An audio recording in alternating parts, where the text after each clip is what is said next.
So one of your moves in the first couple of years was to take the team to your, quote, old ROTC stomping grounds for a training exercise. And these weren't just like run-of-the-mill basketball players, including people like current NBA player Bobby Portis, Moses Kingsley. How did that go? You got to tell me a little bit about that story. All the time we get these young folks here. They all want to be the next head basketball coach at Duke. You could be the next head basketball coach at Duke. You definitely can do that, no matter what your background is. But this is what it's going to take for you to do that. And you can't probably, most likely, just stay in Arkansas and do this, and this without ever moving or without ever expanding your horizons or chasing some dreams. And that comes with, as you said, reaching out to people, asking people. And we did so many things, carrying each other and crawling and just tough-minded stuff, physical endurance and mental challenges that ROTC does so well. And we had a great 5 days. I'm not saying that's why we won 27 games that year, because those guys were great basketball players, but the ROTC helped our guys pull together. The military's good, man. I know the military's still good right now, and we're a proud nation. Well, I was active duty for 5 years. But one time I went 18 days without a shower. We were in the Mojave Desert. Now you take a rag and you try to clean yourself up, a washcloth, and you try to clean yourself up every day. You had to keep your sanity. But no running water, no hot water for 18 days. That's still one of the biggest challenges I've ever gone through in my life. And that sounds soft to say, but I'm used to showering once or twice a day. I didn't like going 18 days, but it taught me a lot about myself.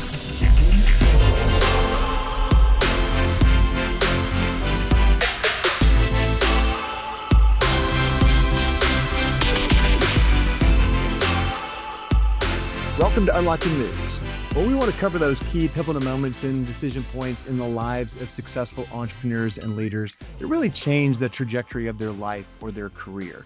And I want to hear their stories because I think we learn the most from stories. But I don't want to hear just your glory stories, Coach C. I want to hear your gory stories because, as I like to say, the bigger the shit show, the bigger the lesson. I'm super excited about today's guest because we are college basketball fans here at Unlocking Moves. And we're going to cover our normal Unlocking Moves episode to a certain extent, but we're also going to talk about NCAA tournament basketball and Arkansas Razorback basketball because my guest today is Coach Matt Zimmerman. But hey, Coach, before we dive into that, you might know that I like to hit my guests up with an off-the-wall question or comment to really keep them on their toes, keep my audience on their toes. It sounds like you're ready for it. I'm ready. All right, perfect. Here we go. Let's do it. So in 2011, you got a break to come back and coach in your home state, Arkansas Razorbacks, for Coach Mike Anderson. By the way, I was so happy when that happened, when Coach Mike came back. You were also in the ROTC in college, and you were in an Army. You were 5 years in the Army as a captain before you came back into coaching basketball. So one of your moves in the first couple of years was to take the team to your, quote, old ROTC stomping grounds for a training exercise. And these weren't just like run-of-the-mill basketball players. There were some very highly regarded recruits and players, including people like current NBA player Bobby Portis, Moses Kingsley, Kai Madden, and others. How did that go? You got to tell me a little bit about that story. Yeah, that was really good. And I was an assistant at Arkansas at the time. We knew we were going to have this great team. And the year before that, Kurt, we had been really good, and probably the best Arkansas team did not make the NCAA tournament. The league wasn't a 14-bid league like it was last season. It wasn't an 11-bid league like it's currently going to be this season. It was about a 3-bid league in college basketball. Now, those three teams were like, two of them were in the Final Four, and one was in the Sweet 16. That was Kentucky, Florida, and Tennessee. And we beat Kentucky twice that year. They go to the national championship game. We had a great team. But we didn't make the tournament. We got left out. There was not enough respect for us. And so we had a lot of those guys back. We had lost a couple key players like Cody Clark from Birmingham, Alabama, and Kiko Hadar, now Dr. Kiko Hadar from Fayetteville. But we had most of those guys back. And going into that year, Kurt, we just felt like Mike Anderson was like, we got to do the little things better, and we can have a great season. And we really tried to make it our calling, our rallying cry of, we have to be better at the little things, and we have to do small things better that are critical to winning. In the military, is a big believer in that. And that's what they do. They are so into very, very, very minor details. And I'd gone through ROTC at the University of Arkansas, and it had made me a second lieutenant. The Army got out as a captain. So now when I'm coaching college basketball, we're back here. I just wanted to integrate us with ROTC a little bit because I knew those guys were tough, hard nosed, and they're not leading the life of Bobby Portis, the SEC Player of the Year. They weren't leading the life of Michael Qualls, who everybody on campus knew. These guys were doing it at 5 in the morning, 6 in the morning, doing it late at night, and doing the things that were training them to become an officer in the U.S. Army. So Jeff Daniels was on our staff. He was our director of basketball operations. Me and him had worked together with Coach Anderson at UAB and Missouri and at Arkansas. And I was like, Coach Daniels would really like us to somehow do something with ROTC. And I should have been the one to go talk to the ROTC and line some up, but he did it. And he said, that's a great idea. And let's do some team bonding, but let's just don't do something one day for 2 minutes or for 10 minutes on a Friday morning at 6 a.m. So we did it for a week. And the cadets and the leadership of the University of Arkansas ROTC, they were awesome. And they were out there. Of course, they're out there every morning early. But we'd go out on the old main lawn or out by the ROTC building. Different days, we did something every day for a week with those guys. And they put our guys into challenges where Alandis Harris had to rely on Anthlon Bell laying on a wet ground and him being able to crawl over the top of him to get to another spot where Bobby Portis could climb over him. And we did so many things, carrying each other and crawling and just tough-minded stuff, physical endurance and mental challenges that ROTC does so well. And we had a great 5 days. I'm not saying that's why we won 27 games that year, because those guys were great basketball players, but the ROTC helped our guys pull together. And it was a great season for us that year. We finished second in the league to Kentucky and Coach Calipari. We made the conference tournament championship game. We lost to North Carolina in the NCAA tournament, but that was a darn good Arkansas team. And ROTC helped us with that. I just believe in the military. I can't speak much about the military now, Kirk, because I left active duty a long time ago now. I still try to read and keep up with it. I always like to talk to military personnel, but I'm not in it with them now. A friend of mine had a son that was serving overseas, and he got to talk to him on the phone quite a bit when I was overseas. You were open maybe once a week. You could call your spouse or call your mom and dad. So it's different now. But the military's good, man. I know the military's still good right now, and we're a proud nation. And the military's it was outstanding for me. I was active duty one time. Well, I was active duty for 5 years. But one time I went 18 days without a shower. We were in the Mojave Desert. Now you take a rag and you try to clean yourself up, a washcloth, and you try to clean yourself up every day. You had to keep your sanity. But no running water, no hot water for 18 days. That's still one of the biggest challenges I've ever gone through in my life. And that sounds soft to say, but I'm used to showering once or twice a day. I didn't like going 18 days, but it taught me a lot about myself. Well, I can see I'm gonna have to reel my guests in just a little bit because we went from 5 days of ROTC training to 20 days in the Mojave Desert not showering. But Yeah, hey, for man, sure. I appreciate that, Coach. And hey, as you guys can tell, my guest today is Coach Z. Real name is Matt Zimmerman. He is a co-host of the Razorback Daily. He's the color commentator for all Razorback basketball broadcasts. And as you can tell, he's got a 5-year military career. He coached in NCAA basketball with Coach Mike Anderson at Alabama Birmingham, at Mizzou, and then later at Arkansas. And before that, he was a high school basketball coach, including I saw you won a state championship with Dardanelle in Arkansas. Well, we didn't win a state championship, but we had some great teams and got beat in the state tournament and had some really, really good teams there. I wish I'd have won it, man. That's one of my things, Kurt, that it still kills me. And how about this? When I was a player at Wonderview, a small school in rural Arkansas outside of Morrilton, my junior year, we were 36-4, and we lost in the state championship game there.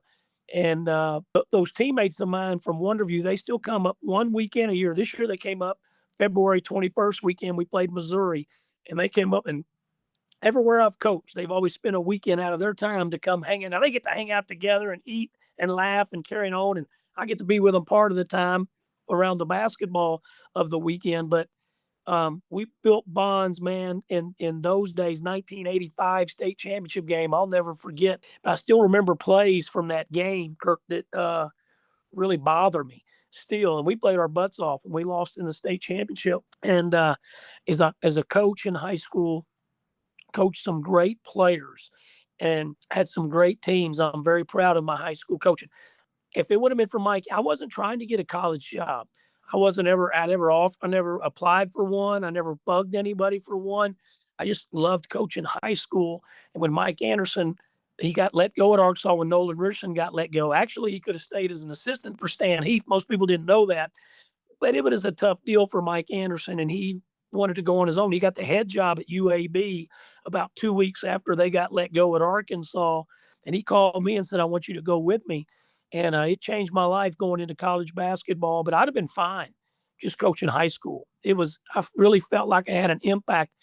Kurt, I've talked to your son, had a good conversation with him, and he played a lot of high school sports, and they impact so much, and those coaches really can have a good impact on young people. That's a great point. Let's do a quick shout out to high school coaches everywhere. And my kids went to Westlake here in Texas, and the football players, they work their tail off, but those coaches, they work pretty much year round. They mostly coach into mid to late December.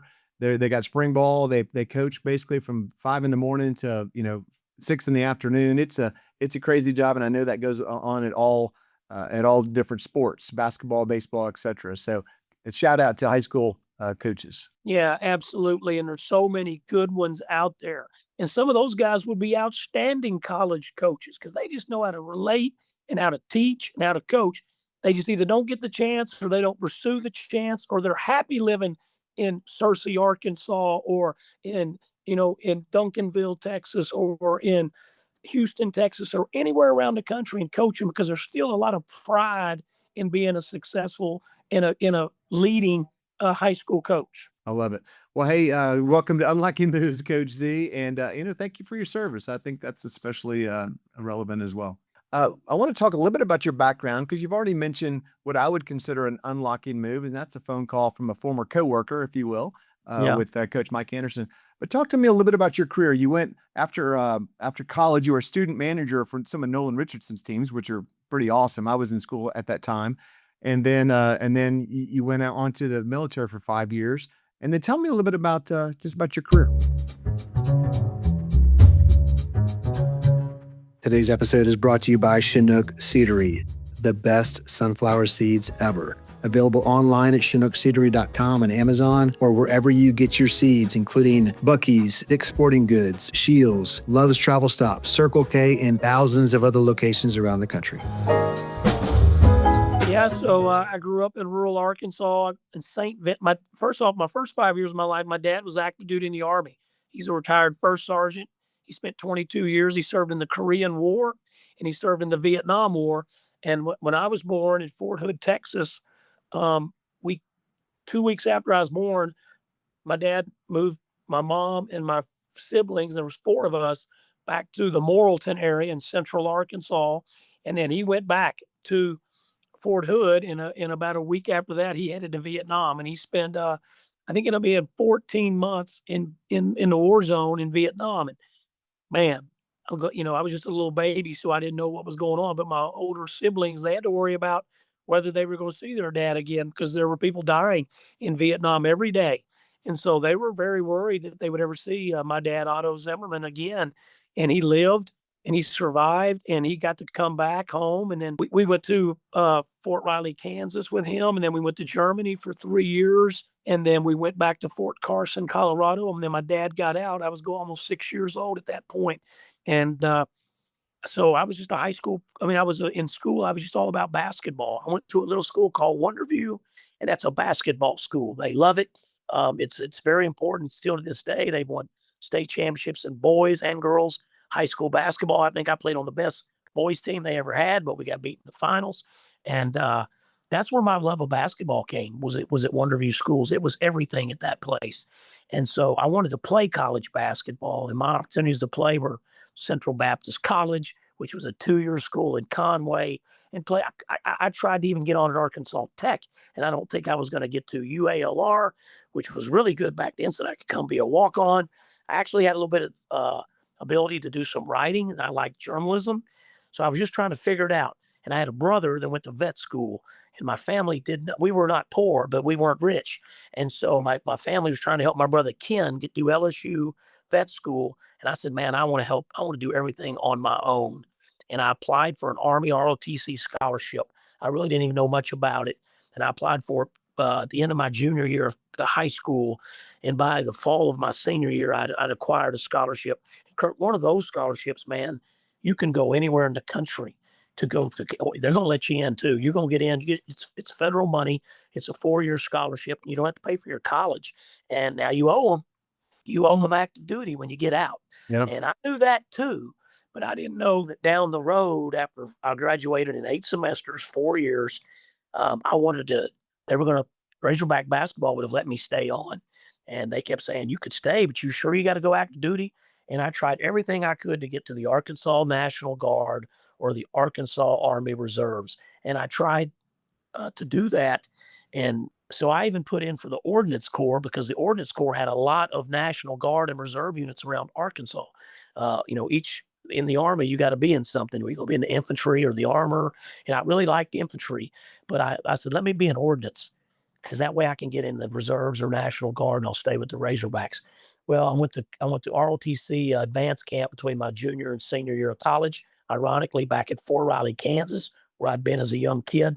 I did well at that. I wasn't even trying to do well, and I did well in that, and I got selected for active duty. Oh, wait. Let's pause on that for a second. I wasn't even trying to do well. So tell me more about that. Yeah, that's a bad statement, but the guys I went to ROTC with in Arkansas, man, they were about school and ROTC. You know what I mean? And I was about Razorback basketball #1 because I worked for that for my whole college career. That was #1, Razorback basketball. And #2 was probably schoolwork, and I was in a small fraternity here. I liked the fraternity, and I had my ROTC. ROTC was #1 to most of those guys. And to me, it was like #4. And so I liked it, but I didn't have a dream of going active duty at that time. I think I could have been a general in the Army. I had a little bit of ability to lead, but I learned that through ROTC. But when I went to that 6 weeks of training in Fort Riley, Kansas, between my junior and senior year of college, I did not. They graded you. They give you a 3, a 4, or 5, and I wanted to go and get through it, not get hurt, be successful, and do my duty, but hopefully get in the Guard or Reserves. And I got a 5 at camp. There's 50 guys in your platoon, and back then 5 got a 5, and 10 of them got a 4, and everybody else got a 3. And then if you were really, if you had problems, they would kind of get you out of the program. And so I got a 5 at camp, and when I got a 5, I came back to college, and my the major, an active duty major that's working, he was one of the staff at the University of Arkansas Army ROTC major. He told me, you made a 5. So and so, he's a hard charger. He got a 4. So and so got a 3. I said, he got a 3. He taught me how to read a map. I didn't even know how to read a land nav. I couldn't do land. He taught me how to do a land nav, but maybe he just didn't lead like I did. So and so got a 4. He got a 4. He ties the best knots I've ever seen. I can't hardly even tie the right knots. I'm the worst knot tire. He got a 4 and I got a 5. So there was things in ROTC I didn't shoot the M16 or the M60 as well as he did, but he got a 3 at camp. But I could lead a little bit and I could figure stuff out and I could talk. And I was proud that I got a 5. And I think some of those guys, when I came back, they were like, you must have been in an easy platoon. You must have been a platoon that wasn't very good if you got a 5. But that kind of secured me for active duty.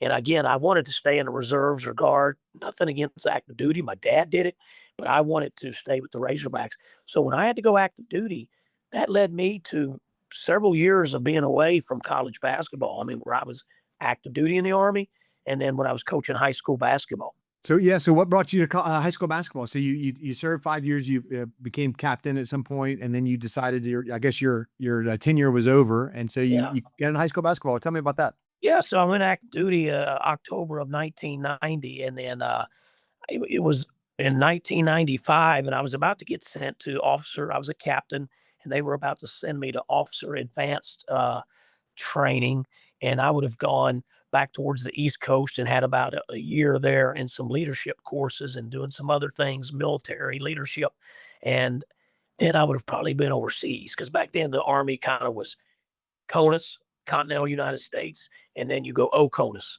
overseas. So you would go to Germany, or you go to Korea, or you would go to Iraq or wherever, but you were going to go overseas. And so for me, I was with the First Infantry Division in Fort Riley, Kansas, and it was May of 1995. And I figured they'd be moving me. We had a huge training exercise towards the end of that summer. And then after that training exercise at the National Training Center in Fort Irwin, California, I figured that I would be sent to the East Coast to start my advanced training. And this is where you leave. I'm with soldiers right now.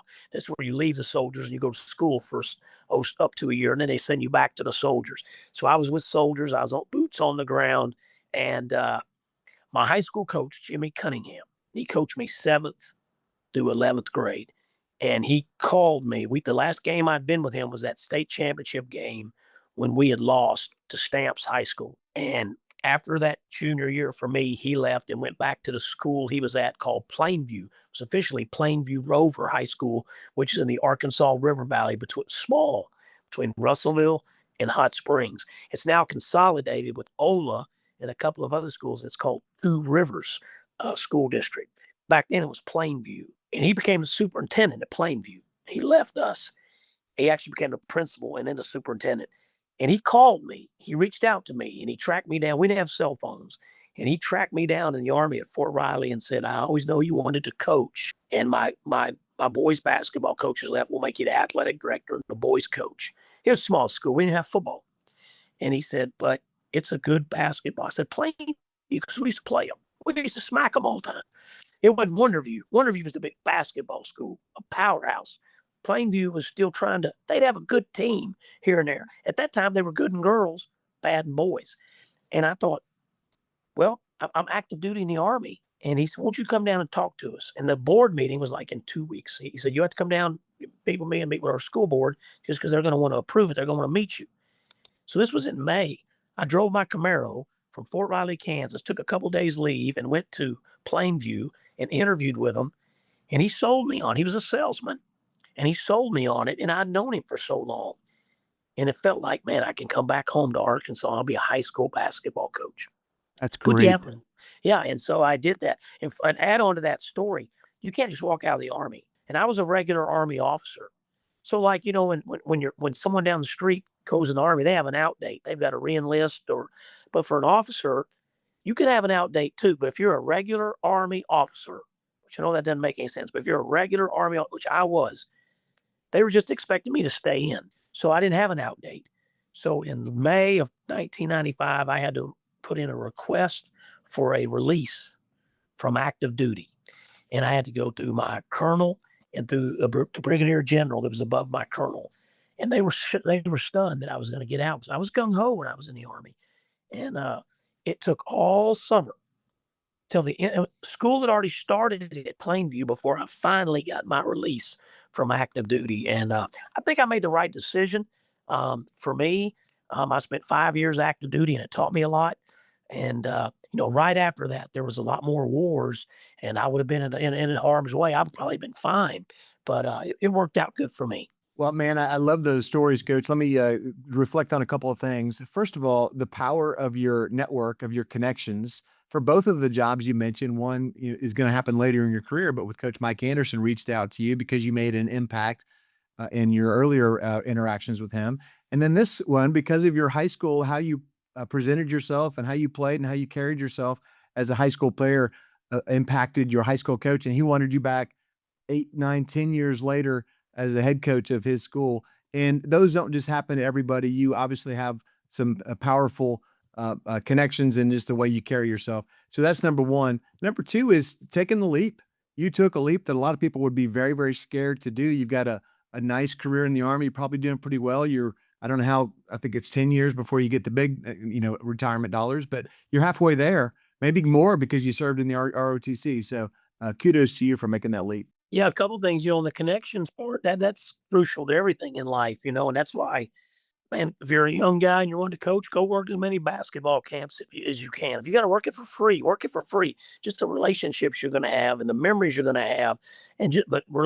One thing Mike Anderson always taught me was he always preached about relationships and communication. I know you talk about relationships all the time, and I just would listen to him all the way back when I was in college, and he would always talk about, man, it's about relationships and communication.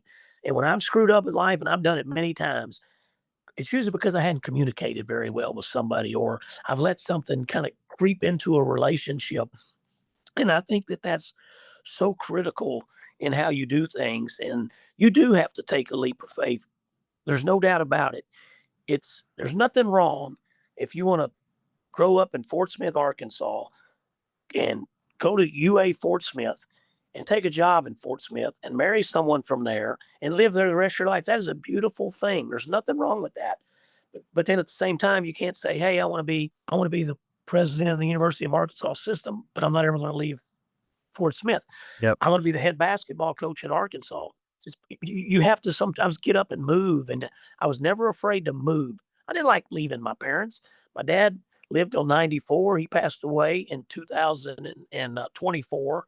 I didn't like leaving my dad or leaving my mom to go active duty in the Army or go live in Birmingham, Alabama, where I didn't know anybody other than Mike Anderson and TJ Cleveland and a couple people, but you do that because you think that it's going to be a great thing and it can be a positive for your life. And nowadays, especially Kurt, with phones and Zooms and FaceTime, move, man. There's nothing wrong with it. You can talk to your mom I talk to my mom every day.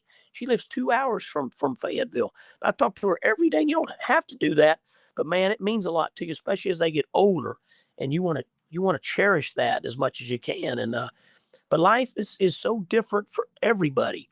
I just love talking to people about their life and what their story is, because everyone has such a unique story. It's an amazing world. One of the best people I know is a successful guy. He's got one brother. He doesn't hardly ever talk to his brother. And I'm like, you're one of the best people I know. You're smart. You've done great in business. You got a big heart, but you talk to your brother like once a year. What's wrong with you? you know? But he said, I don't need that. We've had differences. And he's still a great success. And that's what makes the world go round. There's not one script. There's not one story that's right. It's everyone's story. And that's so true. Everybody's got a story. We don't ever know what's going on in their lives, and that is both from a connection perspective, but also mental health perspective. There's so many things that people are challenged with. I've got way too many stories of things that have gone wrong with people, then they didn't talk Yeah. about it. So I think reaching out to folks is very, very tantamount. So hey, let me shift gears for a second, if you don't mind, Coach. And that's talking about the shift when I guess it was when Coach Mike Anderson was let go. Forget the year that was. Yeah. You made the decision, or maybe you were already working with the foundation. I'm not quite clear on that, Yeah. but tell me about the move to behind the microphone. Yeah, that was different for me. Really, it started for me 3 years before Coach got let go. I'd been with him all the time. I've been an assistant coach, and I felt like I was a big part of our success at our three schools. And we just had this great season in Arkansas. Then the next year, we weren't very good. We went 16-16. We had some guys get in trouble. We never had that. Coach Anderson was a high character, demanded a lot from his guys, and wanted them to do right. Man, we were big into play hard and act right. We had some guys didn't act right. We had some guys get in trouble. Bobby Portis had gone to the NBA, unfortunately. Michael Qualls tried to go to the NBA. And then the guys that were returning, we had two other really good seniors that were gone. So we had four huge pieces of a 27 win season that were gone. But we still had some good players. And some of those guys got in trouble.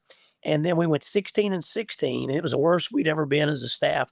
We'd been together at that time about 14 years as a staff, and we didn't make the tournament. And it was a tough deal. So, Coach, we didn't get Malik Monk, who was a top recruit in our state, and he was a highly recruited player. And for whatever reasons, he decided not to stay in state, and he chose to go to Kentucky. And now we were going to follow the rules. We weren't paying. We didn't pay anybody a dollar. We followed, not that anybody else wasn't either, but as we were going to do it by the book, period. And so we tried to recruit just that direction, that period, the only way. And so sometimes you would lose guys. Not that they went and got any money, but it's just recruiting. And Kentucky was rolling at that time. That was a top program, and they were winning. And so we were winning too. We just won 27 games, but they were winning a little bit more than we were. And he goes to Kentucky. And when we lost Malik, a great player, an awesome talent, that really, and then we had the guys get in trouble and stuff. The heat came on us quick after going 27-9 last season. And so after the 16-16 season, we were safe. We wasn't going to get let go. Just had one not as good year. Even in that 16-16 season, we had some really big wins. And but coach told me, he said, I'm going to take you off the road. Back then, you had 3 assistants that recruited. And it was me, Melvin Watkins, and TJ Cleveland. And I'd been a coach the longest. And he said, I'm going to take you off the road, and I'm going to put you as director of basketball operations. And we took our director of basketball operations, who was one of my best friends, Jeff Daniels, and they made him director of student athlete development. And then the guy that was student athlete director, Scotty Thurman, one of our all-time greats here, moved into my role as an assistant. Great opportunity for Scotty. But Scotty had been doing the radio. I didn't even know what the radio was. I didn't even care about the radio. I was not a broadcaster. I wanted to coach. But I wasn't too happy about being moved from an assistant to the director of basketball operations. I could have been put on the street. So I was still humble. I was still very appreciative of Mike Anderson. He's the one that gave me my job in the first place. So I owed everything to him, and I had to trust him. And he said, just be the director of basketball ops. Well, a guy named David Shoemaker, who's a wheeler and dealer in college athletics, he ran our Learfield at the time. And he came to me and he said, I want to meet with you about this radio deal. I was like, I don't need. So he came to the basketball office. We were in the brand new facility. We'd been in there about not even a year, maybe about 2 years. And he came in and he said, people know who you are as an assistant basketball coach, but you will be more well known in this role. And you will, which I didn't care about that. But he said, you will have more stability here if you decide you want to stay if anything goes down. I said, well, Coach Anderson's never been fired. He's not going to get fired. We just had one bad year. And he said, yeah, but you could do the radio. And I'd taken a pay cut to go from an assistant to director of ops. So pretty, I think it was $87,000 pay cut per year. And so I thought, well, 87,000 times 4 years. I mean, that's a lot of money. That's $500,000. And, they pay you a little bit to do the radio. I said, well, I can make some of it up and I'll do it. So I told him after I visited with him and I thought about it, I went and talked to coach and I said, I'm going to come off the bench and I'm going to go do the radio broadcast. He said, what? He said, that's not you. You'll never do that. And I said, I think I'm going to do it, coach. All due respect. If you don't, I had to get his blessing. And he said, that's what you want to do. I wouldn't do it. You're a coach. But I did it. So I had 3 years of being the director of basketball ops. And when it came game time, going over sitting there being the color analyst. You would never do that nowadays. And did that. And then when everything went down for Coach Anderson, unfortunately, and the decision was made by the leadership to let Coach go, I could stay. I already had a job with the radio broadcast. Now, it wasn't enough money for me to live how I wanted to live, so that's where I had to come work at the Razorback Foundation. And I do a lot of different things. I mean, I have to do a lot of stuff to make the living how I want to make it. But that's kind of how that went down. It was different, very unusual, very, very unusual. And I think in 2023, I was the Arkansas Sportscaster of the Year, and Coach Anderson messaged me and said, I remember that conversation in the basketball coach's office, and you didn't even know what being a broadcaster really was. So I've been very fortunate. That's awesome.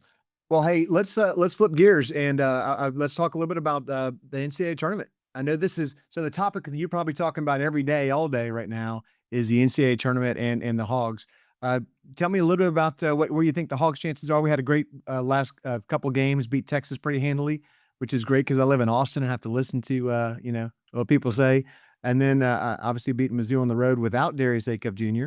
And talk a little bit about that. It's been a really, really good season. I thought before the year we would lose and I'm a homer, right? I mean, I'm here, I see these guys, but over the summer watching Darius and Malik, and I was super impressed with Malik Ewan, his incredible talent, and Nick Pringle, who's not a great offense player, but a tremendous defense player and athlete. And we had 4 guys coming back, Carter Knox, DJ Wagner, Billy Richmond, Trevin Brazil.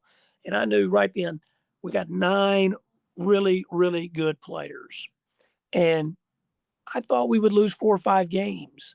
And that's not to put a light on it, but we had a very hard schedule. So we ended up with 8 losses, but we also battled some things along the way. And Florida was really, really good and won the league by 3 games, but we finished tied for second. And but Arkansas is really one of about, to me, about 7 or 8 teams in the country that can win the SEC, can win the NCAA championship. Now you're probably saying, man, Arkansas can't win it. Yes, we can. I mean, our 8 losses at Michigan State's road game should have won the game. Against Duke, 4 minutes left, it's tied. We got a chance to win that game, didn't get it done. Houston played incredibly, and we got beat. I think we could beat Houston. We played them again, and they're a great program. And then the 5 losses in the league. Florida at their place, though. At Auburn at their place. We at Alabama at their place. And so we lost some road games. The one that kind of stunk a little bit was the Kentucky game at home. We didn't play very well. Kentucky, to me, is a nice team. They're not great. And they came in and took the fight to us, and they played well. But I think this team has learned, and they have grown together as a team. I think they get along a lot better now than they did before. I think they know how each other plays a lot better now. You talked about winning at Missouri in a packed gym, 15,000. It wasn't the loudest place in college basketball, but it's a tough place to go there and win without Darius, a top 5 player in the whole land. You know how much confidence that builds in our other players like Malik Thomas and Isaiah Seeley playing a little bit, and Malik Ewan playing his tail off, Trevin Brazil having an incredible game, all those things that this team really has a chance to do something special. I think they can win the SEC tournament. I think the SEC tournament's going to be is an easier thing than the NCAA tournament. But if we could get ourselves just a little higher seed, that means when you go to the NCAA tournament, you have a couple easier games early on, which would be important. And then get to that Sweet 16, you're going to play somebody good. And now you're 4 wins from a national championship. Can this team win it? Absolutely. Is this the best team in college? We've got to prove that yet. We have not proven that. We do have 8 losses, 23 really good wins. So the sky's the limit for this team. It's exciting for our fans. They're excited watching these guys play. And what's not to be excited about? Watching Darius, watching Malik Thomas, this incredible shooter, watching Trevin Brazil, one of the most athletic guys we've ever had, watching Malik Ewan, a very, very skilled player, watching Billy Richmond, who goes 120 miles an hour every single second that he's been playing. so much fun to watch. Yeah. And Kurt, he made the all-defense team. Only 5 guys make the all-SEC defense team. If you'd have told me, and he's been a good defense person since he got here, but he wasn't playing those kind of minutes and having that kind of impact 3 weeks ago. Yep. In these last 6 or 7 games, he is elevated. He almost led the league in field goal percentage in conference games. He has been so good for this team. There's just not a lot of people. Boozer is a great player, but does Duke have 7 or 8 guys like we got? Well, we shall see when we face them. Does Gonzaga? No, I don't think they do. Houston's good. Michigan State's good. Michigan and Arizona are really, really good. So Florida is really, really good, but that's about it. I think that's the teams. So I've got 2 follow-up questions for you, Coach. Number one is, I feel like I would be remiss if I did not ask about Darius Acuff Jr., because I think most of the country doesn't know about him. Obviously we do, and not just one of the best players in Razorback history. I think he's very special overall. And I'd love your thoughts on him because he's just a freshman, came out of Detroit, and it seems like he could do it all as a 6'3" point guard that can do it all. Tell me a little bit about your perspective on him, and not to go too far ahead, but about his future. Yeah, well, that's a good question. Well, offensively, he's as good as we've ever had. I mean, a guy that can shoot the 3 like he can, he's automatic shooting the ball. I mean, and I watch him practice day after day, he doesn't hardly even miss. You put defense on him, he doesn't hardly miss. But he sets all that up with a tremendous ability to get around a guy right in front of him, get around him with these big, broad shoulders. He's strong, his bicep, his tricep, his chest, and everything really but his legs. And his legs aren't weak. but his rest of from his core up, he is just thick and strong, and he just can get around you without pushing off. He just uses his body, and when he gets around you, he's got a mindset. I'm going to the basket, and a lot of guys will just go through their Katie bar to the door, and they just blow through everything, and they can't control themselves. He's got an incredible ability to watch everything, and if they collapse, he's a great passer. He led our league in assists, and if you don't collapse, it's just scoop layup, scoop layup. If you need me to jump off my right foot, turn this way, I will. If you need me to jump off my left foot, turn this way, I will. If you need me to almost fall down and stretch out, I will. So he's got this and crazy, uncanny ability to get to the basket. We've already talked about it. You can't beat him as a shooter. So when you're guarding him, you got to guard him as a driver. So you've immediately got to, you can't get up. No one all year, other than Houston, got up in him and guarded him hard and still kept him from driving. Houston did the best job at that.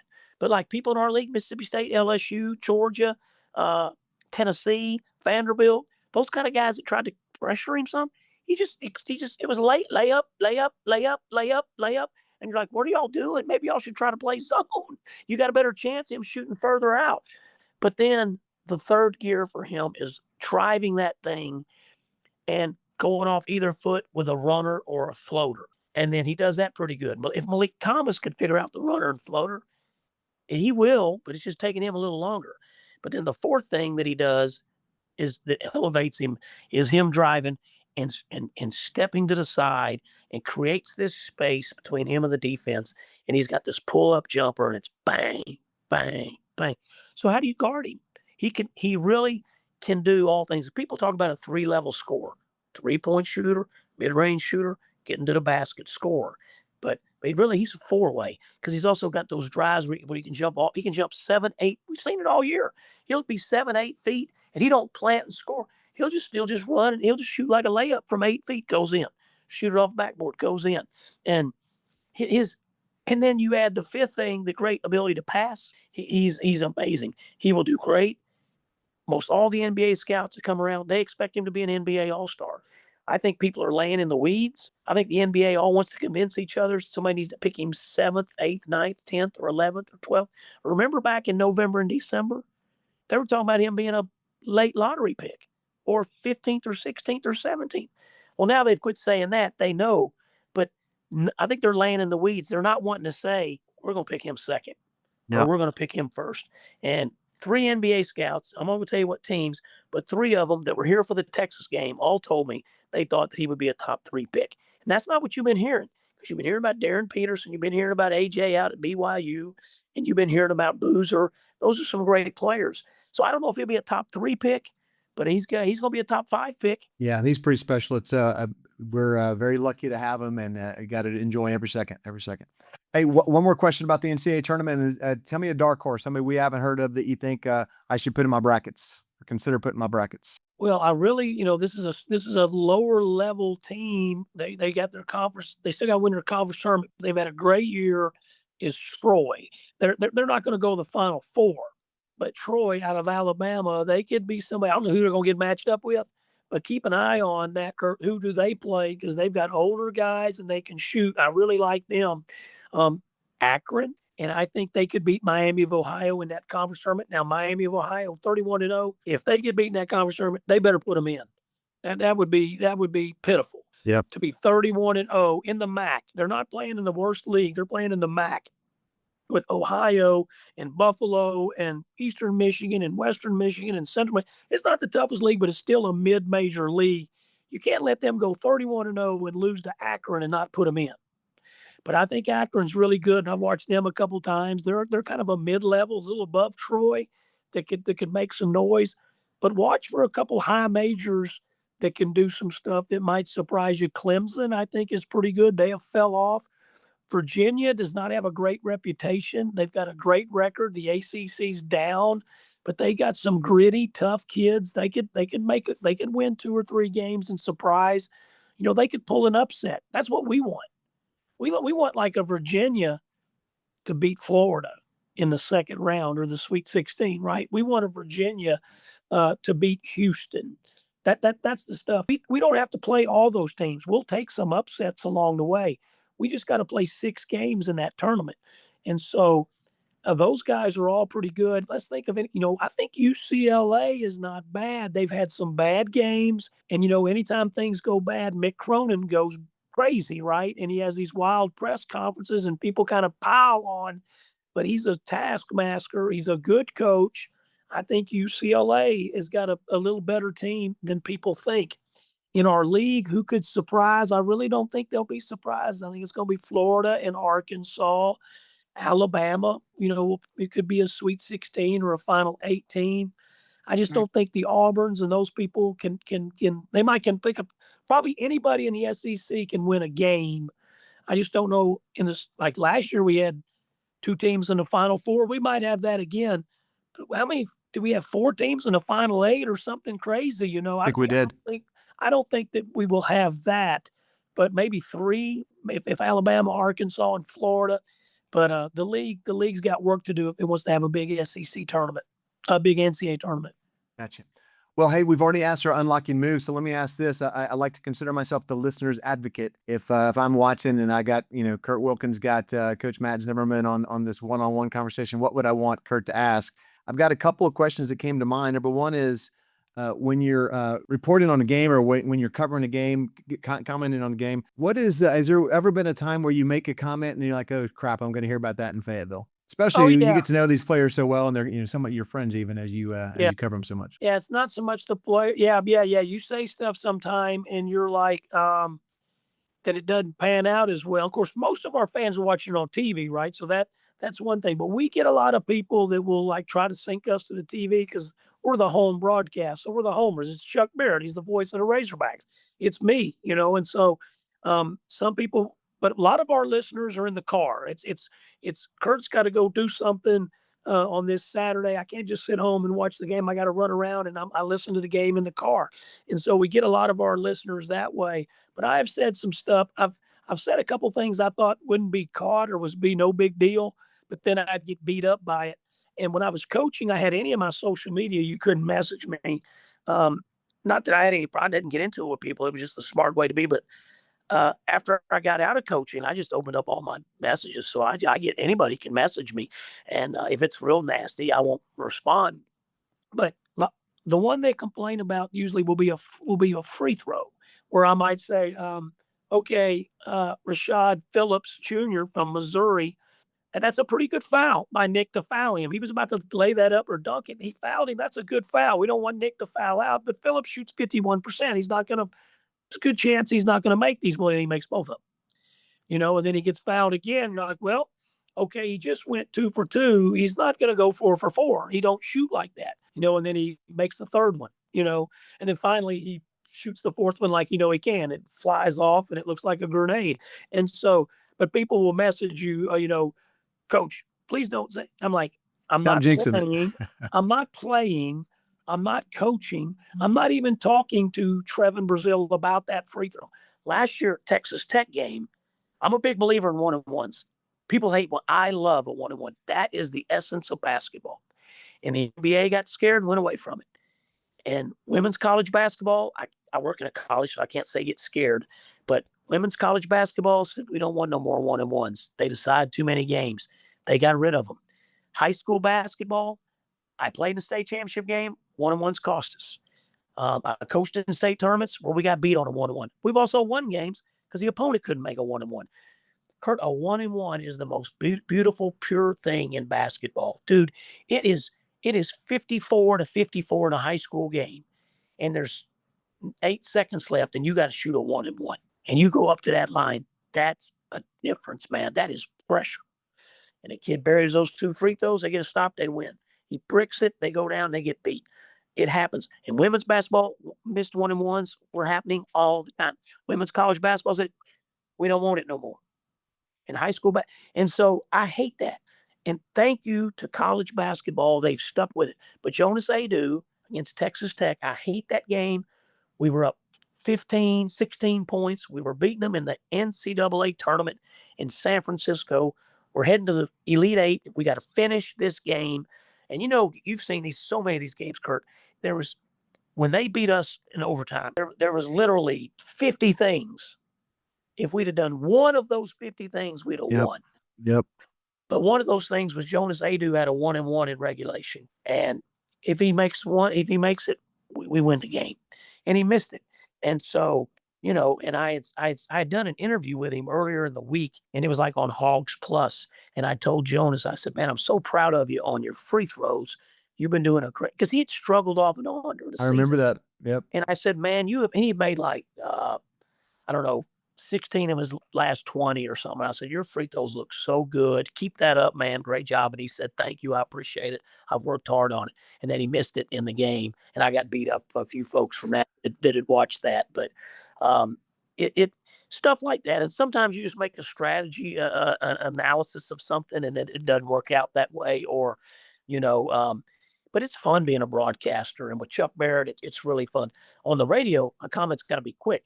TV, the color analyst, like I do women's basketball on TV, I can tell stories with the play-by-play guy because the people are watching it, and we can talk. It's like me and you talking, and we're on the radio. Chuck Barrett has to paint a picture of the game. Yep. So I can't talk as long. It's like ball goes out of bounds. I got 6-7 seconds to say something. Yep. There's a free throw, I say something, or we score a basket and they're walking the ball up. I can say something until he gets to half court, and then I got to give it back to Chuck. So I've just kind of had to learn to be really fast in my comments. Oh, that's awesome. That's a little behind the scenes. I appreciate that. So, hey, on that line, is there any question that you're never asked and either you secretly wish they would ask, or maybe you're kind of glad they don't? I don't know. I enjoy with the fans. Some will ask, some don't. When you talk about like the greatest wins or the greatest players, the greatest moments, I like those debates because that's all generational. And what I think of is these great moments. And, my nephews that are in their 20s, they're like, that's nothing. What? They want to talk about beating Auburn at home in basketball and rushing the floor, So it's all by, the beauty is in the eyes of the beholder. I like those things. I think other questions, no, I mean, people are pretty good. I do like talking about the history of our program. That means a lot. I love it when people like the history. One of my pet peeves is a little bit of recency.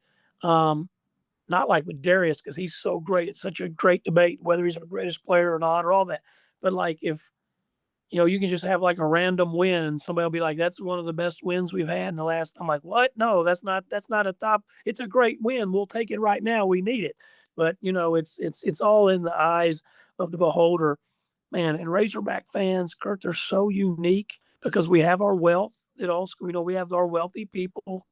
We have all of our people that do so much for us in the middle. And then we have a lot of blue collar people that are living paycheck to paycheck and getting by.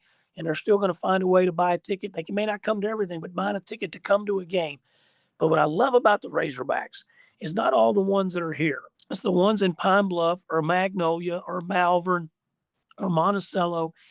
And they may not have ever been to Fayetteville. They might have been here. Grandma might have been here once or twice, but she's going to watch that game or listen to that game. She knows the Razorbacks are playing football Saturday, and she wants to see the Razorbacks beat Alabama, and it means something to her.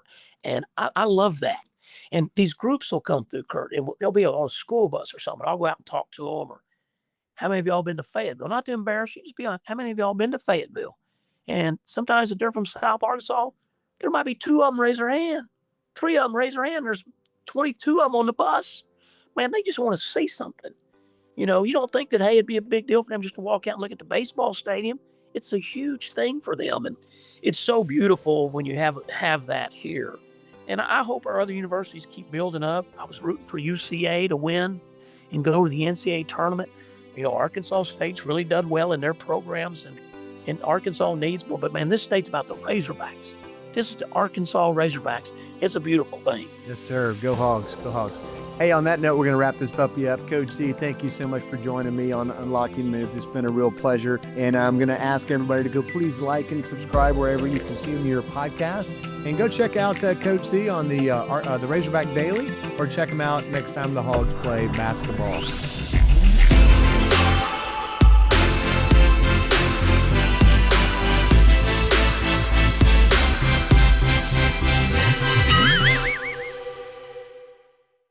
If you're an entrepreneur and you think you might have outgrown a member of your team, or maybe you've got a mic, as we talked about in Who's Your Mic, check out this quiz at who'syourmic.com/quiz. That's who'syourmic.com/quiz. Hey, Coach Z, thanks so much for being here, man. You're very welcome. You were great, and I appreciate you and great questions and really enjoyed. And maybe we can do it again sometime. I love it. Let's do it in the Final Four. Oh, that would be great. We can do a breakdown of the Final Four from Indianapolis. You want to do that? Yes, sir. I'm in. I'll see you there.